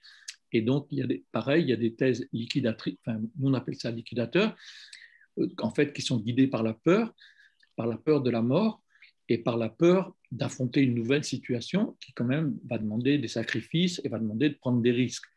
Et donc, le raisonnement de base de la GP en 69, c'est qu'il ne faut pas se laisser dominer par la peur, il faut développer des pratiques militantes offensives, et c'est le même raisonnement que moi je vais essayer de défendre en 73 contre la liquidation, en disant mais non, maintenant vous êtes des liquidateurs, comme ont été ceux que nous avons combattus ensemble en 69. Ça va être assez rude, mais je ne sais pas si je me fais comprendre, mais c'est un peu ça, quoi. Enfin, je ne sais pas si j'ai été clair. Oui, je pense tout à fait. D'autres questions, d'autres interventions? Je vois une main qui se lève. Il y a Dominique Vidal-Barry, c'est ça, qui veut prendre la parole, je vois. La parole est à toi, Dominique. Dominique? Non, non, pas du tout. Je n'ai pas du tout demandé à prendre la parole. C'est pas moi. Je suis désolée. Pardon. Dommage, je croyais que tu allais nous parler de la Chine. Il y a Joachim. Non, j'ai mal vu. Il y a Joachim.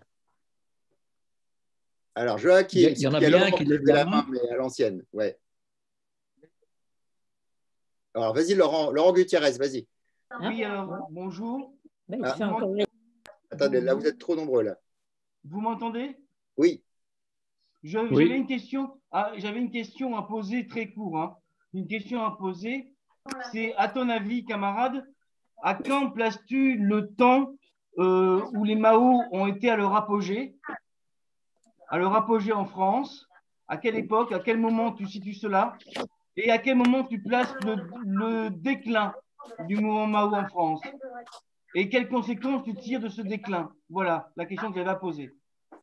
Alors, très vite, très sec, l'apogée 1970, le déclin 72, c'est-à-dire avec l'assassinat de Pierre Vernet, février 72. L'apogée, disons, mai 70, enfin l'année 70 en général, où à l'époque, il y a notamment la question des prisonniers politiques, c'est-à-dire la GP a eu toute une phase d'action assez offensive, elle a eu pas mal d'arrestations, il y a eu tout ça. Résultat, il y a un énorme mouvement de solidarité avec les prisonniers politiques qui se développe. C'est un thème qui est très fort et qui est très porteur. Il y a les grèves de la faim des camarades en prison. Il y a la naissance du Secours Rouge dont Patrick Farbiaz a parlé très bien dans ce contexte. Donc là, l'apogée, elle est là. Et disons que cet apogée est cassé, cette espèce de vague, enfin ce sommet de vague, c'est cassé en février 72 avec l'assassinat de Pierre Vernet, qui est en gros un signal que nous adresse la bourgeoisie, qui est de dire ça va comme ça. Et notamment, et alors ce qui se passe à ce moment-là, c'est que justement, une partie des dirigeants, puis une partie de la troupe, enfin, faut pas le nier, c'est pas uniquement les dirigeants se débandent, parce que c'est toujours comme ça dans l'histoire, quand il y a le sang, enfin le feu, la mort, même les gens qui tenaient des paroles très fières contre la mort, etc., ben, la mort fait peur. Le sang fait peur, et donc il y a une panique, et on habille ça avec un tas de discours, et on dissout la GP. Donc l'apogée 70, la date de la mort, 72, et puis après 73 ne fait que l'entériner, après ça se développe, etc. Voilà. D'autres interventions? Oui, Joachim, il faut brancher ton micro par contre. Joachim, encore. Tu vas y arriver. Il n'y arrive pas. Si, ça y est, c'est bon, Joachim, vas-y. Vous m'entendez? Oui. Oui, moi je voulais parler un peu parce que moi je suis jeune, je suis étudiant à Tolbiac, à Paris 1, à Panthéon-Sorbonne. Et effectivement, moi j'ai commencé à militer à la loi travail. Après, j'ai vécu l'occupation récente que vous avez pu voir ces dernières années à Tolbiac notamment. Et c'est vrai que moi, je vois dans mon université que c'est vrai que le mouvement maoïste, il y a quand même un regain. Il y a des camarades. Moi, je suis au Parti communiste moi, je suis au PCF, au Parti communiste français. Mais je vois qu'il y a des camarades qui recrutent pas mal. Et c'est vrai qu'on en parle quand même de plus en plus de ce regain pour les vidéos maoïstes. Et c'est vrai que, par exemple, moi, je vois même sur les réseaux, c'est vrai que une case de cocher qui politiquement d'ailleurs ne coûte pas grand-chose. Ah, ça c'est planté là. Ouais. Et il y a quelqu'un qui devrait fermer son micro ou quelqu'un d'autre parce qu'il y a un bruit de fond. Je ne sais pas qui c'est, mais... Un retour de ça, et notamment dans le milieu étudiant, est assez intéressant, quoi. Voilà. Jean-Paul ? Alors, très content d'avoir un jeune, parce qu'on est des vieux, enfin moi je suis vieux, quoi. C'est un peu l'âge de certains de mes enfants, je pense, parce que d'ailleurs j'ai une fille qui est en fac. Et si tu veux, évidemment, moi je vis maintenant en province, donc je n'ai pas les contacts que tu as dans ta fac. Donc le phénomène que tu décris, moi je m'en félicite, mais je ne le connais pas. Mais je m'en félicite, mais ça ne me surprend pas tant que ça. Parce que par rapport à ce qu'on disait avec Patrick Farbiaz tout à l'heure, c'est ce que j'appelle ce phénomène de spirale. C'est-à-dire qu'il y a des idées, des concepts, et même des pratiques qui ont été ascendantes à une époque, qui ont été refoulées à une autre époque, ce qui ne signifie pas qu'elles ont été détruites, et qui en ce moment sont en train de revenir, mais de revenir forcément pas à l'identique. C'est-à-dire que l'histoire, ce n'est pas la répétition, c'est la spirale. Je ne sais pas si je me fais comprendre avec cette idée, mais je trouve que cette idée, elle est très très forte, l'idée de la spirale. Et je pense que c'est tout à fait ce qu'on vit. Enfin, c'est plus large d'ailleurs que le maoïsme. Il y a effectivement de nouveau une sympathie pour Mao, enfin les livres de Mao et puis le mythe ou la réalité de Mao. Mais c'est plus large. Je crois que c'est ce que disait Patrick Farbiaz tout à l'heure, c'est-à-dire c'est une sorte de retour à l'idée de l'action militante et de l'action militante audacieuse, qui est quand même une des caractéristiques du maoïsme, même s'il y a beaucoup de gens audacieux qui n'étaient pas maoïstes. Et là, mais je pense qu'on vit effectivement une fin de cycle. Il y a eu un cycle de morosité, de découragement, etc., que moi, je n'ai pas partagé et que Raymond, je sais que tu n'as pas partagé et que beaucoup d'entre vous n'ont sans doute pas partagé, mais c'est votre grand mérite. Mais enfin, ce cycle, il a existé. Et là, il y a une renverse. Et donc, moi, j'en suis très heureux, surtout de voir, bon, dans la dernière partie de ma vie maintenant, que je parlais de ça avec Robert Ninard l'autre jour, qui a quelques années de plus que moi, donc on est quand même des vieux, de dire qu'on ne s'attendait pas, c'est ce qu'on a vécu avec les Gilets jaunes, on ne s'attendait pas à vivre, à connaître de notre vivant une autre crise très différente de 68, mais comparable à certains égards avec les Gilets jaunes. On aura vécu de notre vivant deux grandes crises marquées par des mouvements de masse extrêmement puissants. Et ça, je pense que c'est une grande chance pour nous et une grande joie, même si ça demande un gros travail de réflexion pour essayer de construire à partir de ça. D'autres interventions? D'autres questions?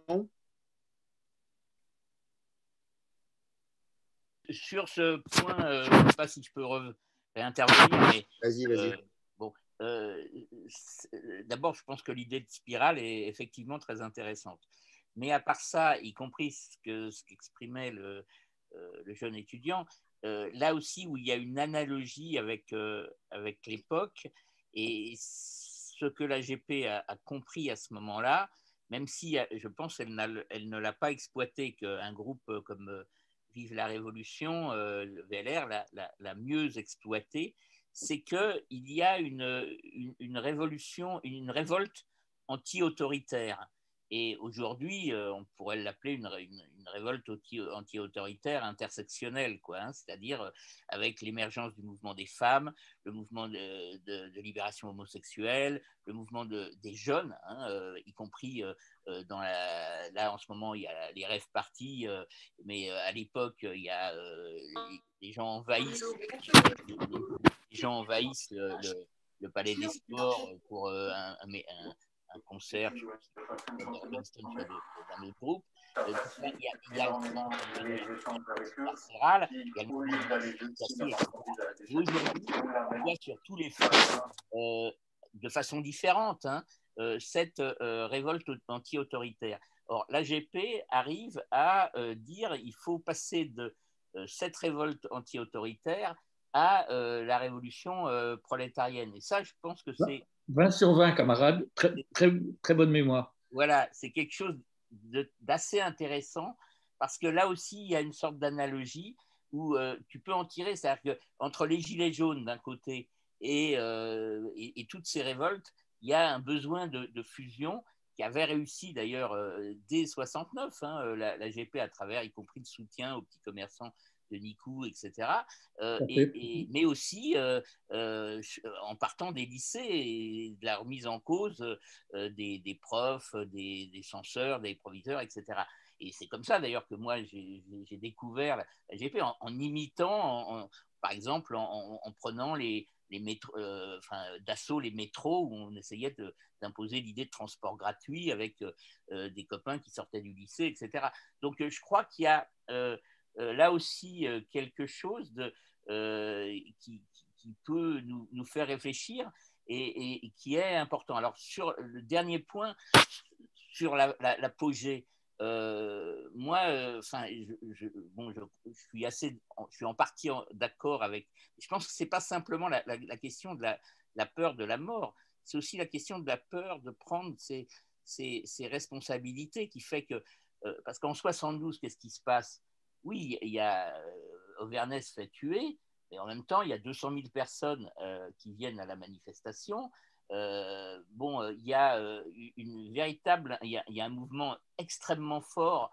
Et à ce moment-là, je pense que ce que pèse, mais ça c'est une analyse personnelle, hein, je pense que là où il y a une erreur, et qu'elle vient du début de la GP, c'est ce mythe de la résistance.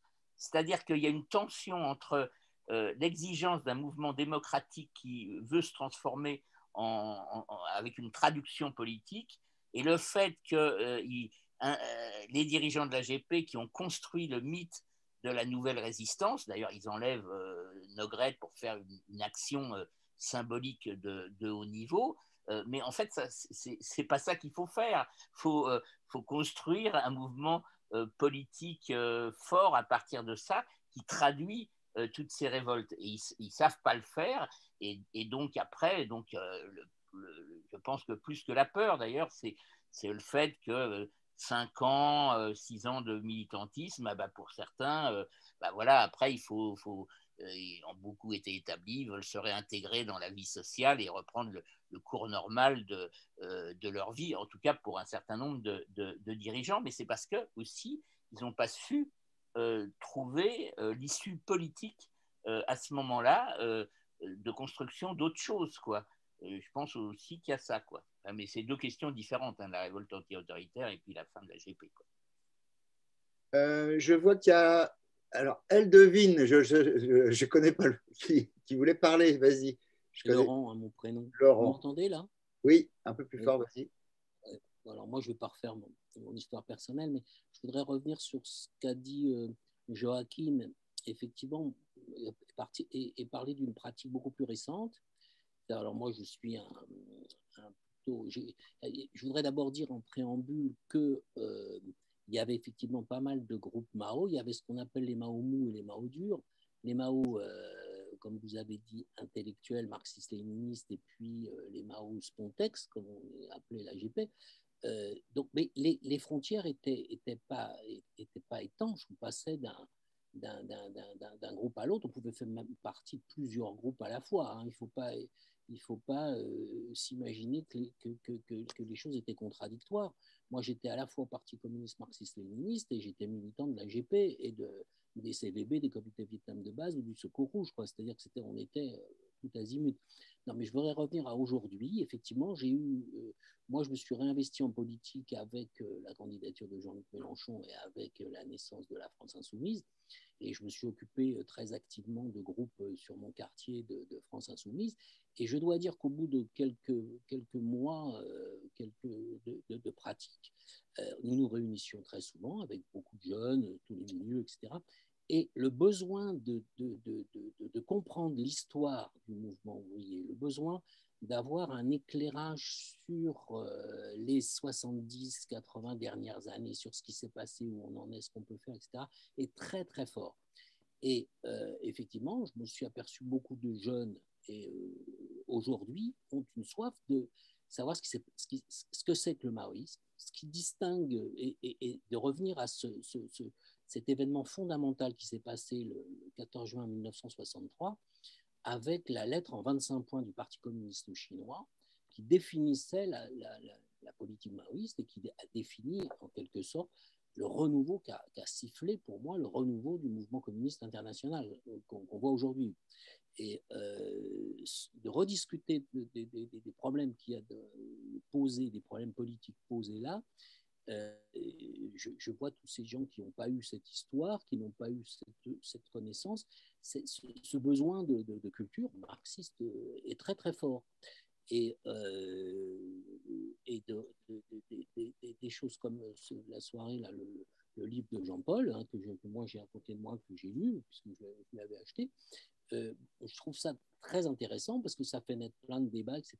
Et je pense qu'effectivement, ce regain du maoïsme est aussi lié à un certain nombre d'ouvrages qui paraissent aujourd'hui sur la défense de la grande révolution culturelle prolétarienne, on a un besoin de savoir ce qui se passe en Chine parce que la lutte de classe en Chine est très violente en ce moment, très importante.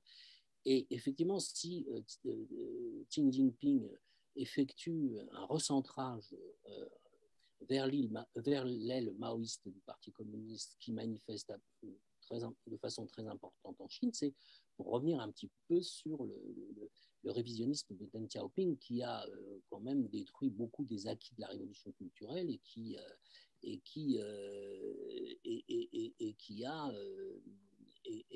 été peut-être de ce point de vue du développement de la Chine assez néfaste. Mais aujourd'hui, on assiste à une synthèse qui est faite de ce point de vue-là et qui a un impact assez important dans les publications qu'on peut lire un peu partout sur ce qui se passe, en Chine, qui aujourd'hui questionne, interroge les militants, beaucoup la jeunesse, et pour essayer de comprendre est-ce que la Chine est socialiste, est-ce qu'elle n'est pas socialiste, qu'est-ce que c'est que la lutte de classe là-bas, pourquoi y a-t-il une lutte de classe sous régime socialiste, est-ce que c'est normal, etc., etc.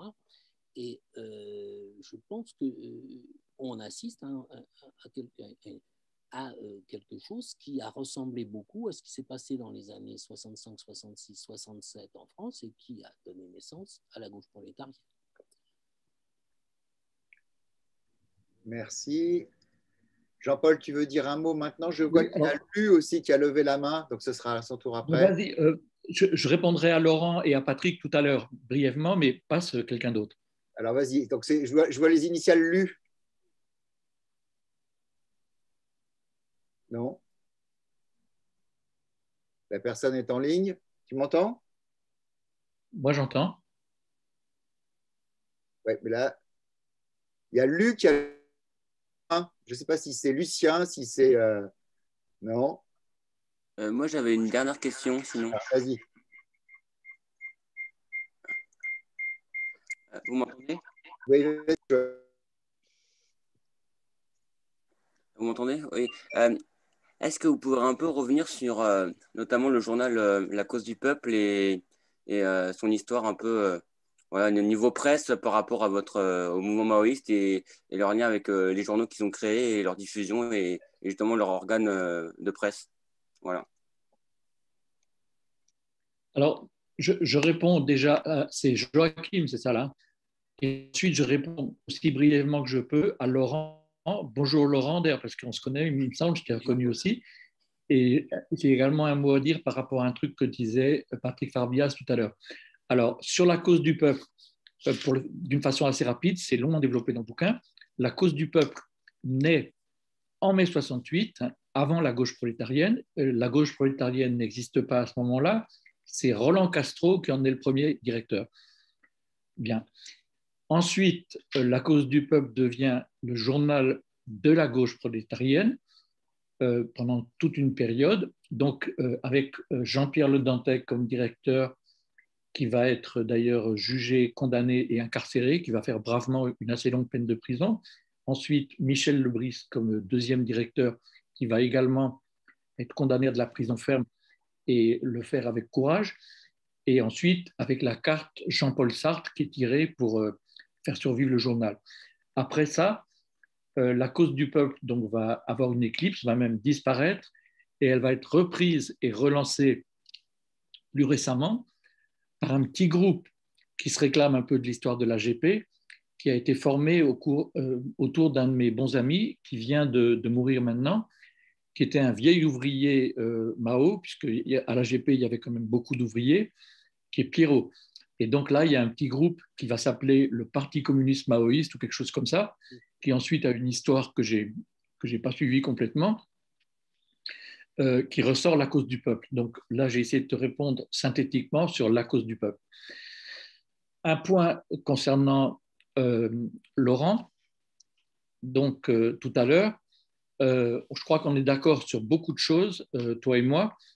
Il y a une chose sur laquelle je ne suis pas d'accord, mais je reconnais que ça mérite débat, c'est que pour moi, Deng Xiaoping n'est pas du tout une période révisionniste. Deng Xiaoping, il n'est rien sans Mao. C'est Mao, d'abord Deng Xiaoping, c'est un ancien de la Longue Marche, hein, c'est un héros de la Longue Marche et tout, ce petit bonhomme et tout. Ensuite, de quoi? Voilà, donc c'est un historique du Parti communiste, c'est un type extrêmement courageux et puis profondément communiste. Ensuite, pendant la Révolution culturelle, il est cible de la bande des quatre, enfin du courant ultra de la Révolution culturelle. Je crois que son fils est défenestré, enfin il y a des choses assez dures. Il est sauvé par Mao, il est protégé par Mao et par Chou En-lai, qui le protège de l'aile la plus ultra-gauche de la Révolution culturelle. Et ensuite, il est remis sur orbite après la mort de Mao par les successeurs de Mao qui, quand même, ont pour ambition de continuer, mais qui ont besoin de mettre un gestionnaire, c'est-à-dire un type qui va pouvoir déployer justement ce que moi j'appelle la nouvelle politique, la NEP chinoise. Enfin, donc, et à mon avis, elle est tout à fait dans l'axe de ce que voulait faire Mao et de ce que voulait faire Chou En-lai depuis 1972, depuis l'invitation de Nixon, même si, naturellement, et puis dans l'histoire du Parti communiste chinois, qui est un grand parti assez complexe, il y a des balancements, il y a des oscillations, il y a des dérapages ici et des dérapages là. Et qu'il y a sans doute eu une tendance à la restauration du capitalisme qui s'est développée à l'époque de Deng Xiaoping, et même ensuite avec Jiang Zemin, etc. Enfin, je ne connais pas en détail, mais et de la même façon qu'il y a toujours eu un courant maoïste solide qui n'a jamais été éliminé du Parti communiste chinois et qui se déploie maintenant avec Xi Jinping sans renier ni les fondements de la pensée de Mao, y compris ni la révolution culturelle, et sans renier non plus la politique d'ouverture de Deng Xiaoping. Il faut savoir, mais Laurent, tu le sais sans doute, que Xi Jinping lui-même, c'est une histoire extraordinaire, puisque Xi Jinping, en quelque sorte, est une victime de la révolution culturelle, c'est-à-dire c'est un fils de très hauts dirigeants qui est critiqué pendant la révolution culturelle, comme on le faisait à l'époque, ce qui était quand même assez dur, et même certainement très excessif. Les enfants des dirigeants qui sont critiqués avec le dirigeant. Donc Xi Jinping est envoyé à la campagne chez les paysans pauvres pour se rééduquer, alors qu'il n'a pas grand-chose à rééduquer, puisque les erreurs de son père, ce n'est pas les siennes, mais enfin bon, c'est comme ça dans le contexte.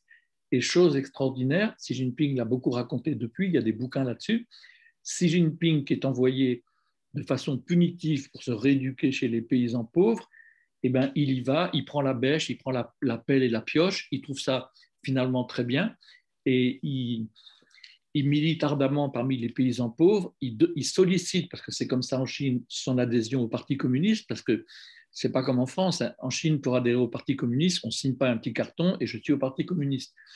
En Chine, on sollicite son adhésion, elle peut être refusée, et puis elle est acceptée après examen, et donc après examen, il est accepté, et après, il fait une carrière politique dans le Parti communiste, et il devient le numéro 1 dans une alliance assez complexe avec Bo Xilai, donc vous vous souvenez de l'affaire Bo Xilai peut-être, qui était un jeune dirigeant qui montait, dont tout le monde avait cru qu'il allait devenir le numéro 1, enfin tout le monde non, mais dont beaucoup croyaient qu'il deviendrait le numéro 1, modernisateur tout en étant communiste rouge, refaisant chanter les chants, le petit livre rouge et compagnie. Et en fait, Xi Jinping s'allie avec Bo Xilai, mais Bo Xilai est éliminé et c'est finalement Xi Jinping qui l'emporte. Donc c'est assez complexe.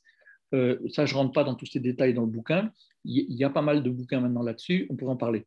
Alors, juste un mot que je voulais dire par rapport à ce qu'a dit Patrick Farbias tout à l'heure. Je partage beaucoup de ce que tu as dit, Patrick, sur l'AGP, enfin l'usure, etc. Il n'y a pas que la peur, ça c'est vrai, mais il y a un autre facteur qui n'a pas été évoqué dans la discussion jusqu'à présent et dont je parle longuement dans le bouquin, c'est qu'à cette époque-là, c'est-à-dire au moment de l'assassinat de Pierre Auvernais, déjà un petit peu avant et surtout après, il y a également un courant assez fort qui se manifeste dans l'AGP, qui est un courant, je dirais, où j'ai d'ailleurs de bons amis, mais on a des désaccords, qui est un courant qui est influencé par les brigades rouges italiennes, et donc qui a tendance à interpréter l'idéologie de la nouvelle résistance comme étant le fait que maintenant, après l'assassinat de Pierre Auvernais, c'est la lutte armée. Et alors, moi, je n'ai pas partagé ce raisonnement, j'ai partagé une partie du raisonnement, puisque moi, j'ai pensé, dès le jour de l'assassinat de Pierre Auvernais, et puis ensuite dans toute la période qui a suivi, qu'il fallait absolument riposter et qu'il fallait absolument que l'assassin soit exécuté, ce qui finalement s'est produit donc en 1977. Mais en revanche, moi, je n'étais pas d'avis que la période qui s'ouvrait avec l'assassinat de Pierre Auvernais signifiait le passage à la lutte armée intégrale en France. Ce qui a été l'analyse d'une partie des militants, ce n'est pas qu'ils étaient extrêmement nombreux, mais ils étaient actifs et ils étaient influents. Ils ont tout fait pour retrouver Tramoni, l'assassin de Pierre Auvernais, qui d'ailleurs finalement a été retrouvé et a été abattu. Et là, il y a des choses assez complexes, mais que j'évoque assez en détail dans le bouquin, parce que je les connais bien, qui sont le fait que pour Béni Lévy, pour Gesmar et pour, disons, Rollin, enfin tout le noyau dirigeant de l'AGP qui a paniqué, en fait, il ne paniquait pas seulement devant le coup de feu de l'assassin, c'est-à-dire devant le fascisme, il paniquait également devant la montée au sein de l'AGP ou à ses marges d'un courant radical pour la lutte armée maintenant, dont ils avaient peur aussi et dont ils ne savaient pas comment le maîtriser. Et eux, ne sachant pas comment le maîtriser, ben, ils ont fait une fuite en avant, ils ont sabordé tout.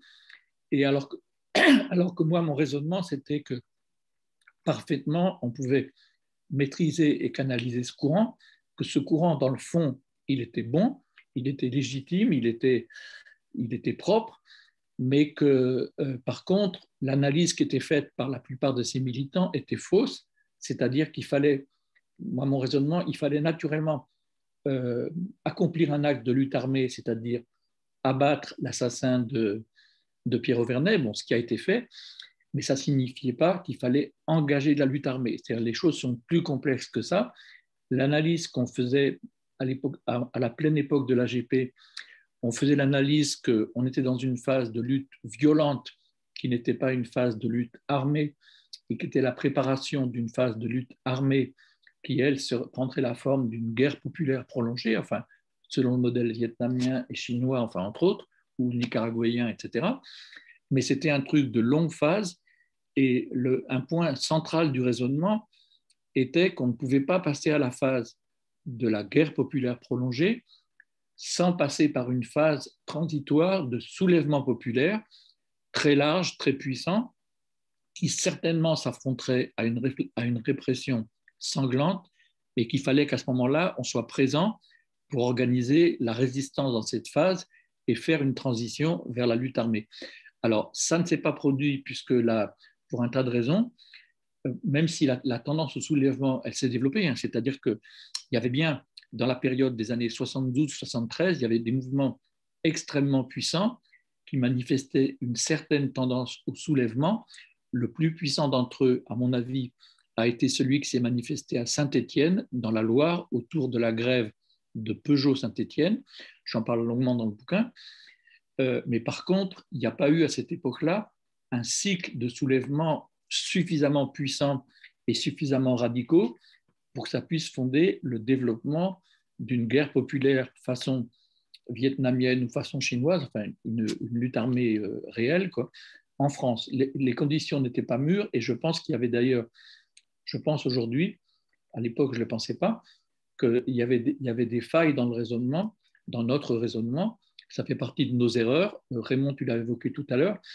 La phrase exacte que j'emploie pour définir nos erreurs, et y compris les miennes, c'est trop vite, trop tôt, trop fort. Et je le pense profondément.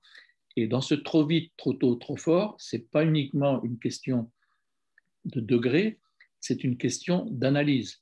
C'est-à-dire qu'il y avait une mauvaise compréhension, enfin une compréhension imparfaite de ce qu'était la société française de cette époque, qui est toujours la société de maintenant, même s'il y a eu de grands changements.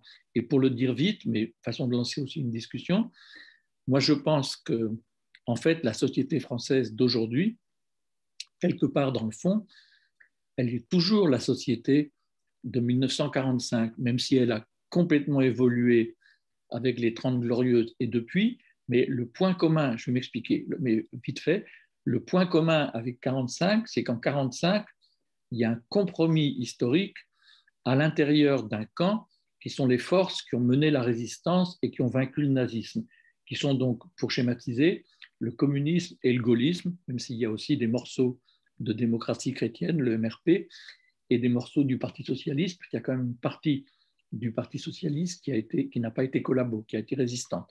Donc ces forces ont noué un pacte qui est le pacte constitutif des 30 Glorieuses, donc en 44-45, et je pense que la société française d'aujourd'hui, dans sa profondeur, enfin dans sa nature géopolitique, elle est toujours cette société du compromis historique. Elle est une société qui est capitaliste par certains côtés, qui a, comme le disent d'ailleurs les bourgeois, qui a des éléments de socialisme dedans, parce que dont l'État n'a pas complètement explosé, même si l'État a été attaqué par les forces libérales, etc., a été rongé, a été diminué, les services publics, tout ce qu'on veut, mais ça n'a pas été abattu et on est toujours dans cette situation-là. Et dernier point, quand même en allant vite parce qu'il y a plein de choses, je reviens sur l'histoire des réseaux. Et Raymond, donc tu critiquais gentiment, mais d'une façon intéressante, en disant que j'accordais une trop grande place aux questions de réseau, Albertini et compagnie. Je ne crois pas. Je crois que dans le bouquin, je suis assez clair là-dessus. C'est-à-dire, je dis bien que l'histoire, ce sont les grands mouvements de masse qui font l'histoire, ce sont des phénomènes profonds, etc. Ce qui n'interdit pas de prendre conscience du fait que sur ce fond-là, il existe des réseaux et qu'il en existe de diverses natures et que ces réseaux jouent leur rôle, ce qui a été le cas des forces qui sont autour de Georges Albertini, qui sont issues d'ailleurs de la guerre de 14, enfin ça remonte à très loin, qui ont joué un rôle très important auprès de Pompidou et qui ont même joué un rôle important dans l'assassinat de Pierre Vernet, donc j'apporte des éléments quand même forts là-dessus, sur le rôle des réseaux Albertini à Renaud-Billancourt, etc., avec y compris Madeleine, Devedjian et compagnie. Bien, donc ces réseaux-là, ils ont joué leur carte en essayant d'instrumentaliser l'AGP d'abord contre le Parti communiste, contre le PCF, et c'est comme ça que, par exemple, à Renault, clairement, et là j'apporte des éléments, à mon avis, très probants là-dessus, clairement, ces réseaux qui conseillaient Dreyfus, le patron de Renault, ils ont laissé rentrer les établis marxistes-léninistes puis Mao volontairement. Ce n'est pas eux qui les ont fait rentrer, mais ils les ont laissés volontairement parce qu'ils pensaient que ça allait affaiblir le PCF, qui était quand même le parti de la forteresse ouvrière, même si c'était beaucoup affaibli. Et c'est seulement quand la GP s'est puissamment développée chez les OS arabes, sur les chaînes de l'île Seguin, etc., que ces mêmes réseaux ont pris conscience du fait que si effectivement la GP portait des coups très forts à un PCF qui s'était beaucoup bureaucratisé et affaibli, c'était en fait pour remplacer cette force par une autre force qui était encore plus dangereuse du point de vue des réseaux Albertini et du point de vue anticommuniste et également du point de vue de la direction de l'usine, et que donc il fallait maintenant donner un coup d'arrêt et qu'après avoir fermé les yeux sur l'établissement pour affaiblir le PCF, il ne fallait pas laisser une force alternative au PCF et plus dure s'implanter puissamment dans Renault, donc il fallait casser. Et un autre point que j'évoque abondamment dans le livre. C'est la thèse de Roman de Sportes, donc son mauvais roman sur les pompiers Pierre Vernet. Je trouve un peu étrange. J'ai entendu qu'un petit bout, je pense que tu fais une comparaison avec le livre de Morgan Sportes, c'est ça? C'est ça, exactement.